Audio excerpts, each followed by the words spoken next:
রমজান ও শাওয়াল মাসের 6 রোজার ফজিলত। হযরত সুফিয়ান সাউরি রাহিমাহুল্লাহ বলেন, আমি 3 বছর মক্কায় অবস্থান করেছি। সেখানে এক ব্যক্তি ছিলেন যিনি প্রতিদিন দুপুরে মসজিদে হারামে এসে তাওয়াফ করতেন, 2 রাকাত নামাজ পড়তেন, তারপর আমাকে সালাম করে চলে যেতেন। ধীরে ধীরে তার প্রতি আমার ভালোবাসার জন্ম নিল। একদিন সে ব্যক্তি অসুস্থ হয়ে সুফিয়ান সাউরি রাহিমাহুল্লাহকে বললেন, আমি মারা গেলে আপনি আমাকে গোসল দিবেন, জানাজা পড়াবেন, দাফন করবেন, আর আমাকে কবরের মধ্যে একা রেখে যাবেন না। মুনকার ও নকিরের প্রশ্নের সময় আমাকে তাওহীদ শিক্ষা দিবেন। সুফিয়ান সাউরি রাহিমাহুল্লাহ বলেন, আমি তার সব দায়িত্ব নিলাম। তিনি ইন্তেকাল করলে আমি সবকিছু সম্পূর্ণ করলাম এবং রাতে তার কবরের পাশে থাকলাম।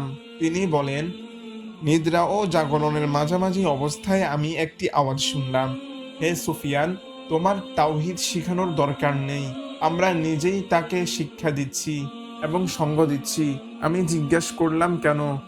উত্তর এলো, তার রমজানের রোজা এবং পরবর্তী শাওয়ালের 6 রোজার কারণে। পবিত্র কোরআনে মহান আল্লাহ তাআলা বলেন, নিশ্চয়ই ধৈর্যশীলদেরকে তাদের প্রতিদান অগণিতভাবে দেওয়া হবে।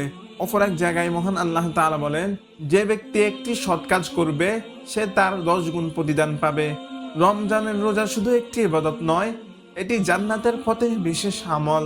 রাসূলুল্লাহ সাল্লাল্লাহু আলাইহি ওয়াসাল্লাম বলেছেন, যে ব্যক্তি ঈমান ও সওয়াবের আশায় রমজানের রোজা রাখবে তার পূর্বের সব গুনাহ মাফ করে দেওয়া হবে।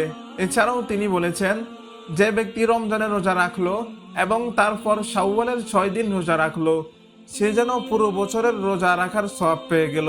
রমজান শুধু একটি মাসের ইবাদত নয়, বরং সারা বছরের জন্য তাকওয়া অর্জনের প্রশিক্ষণ।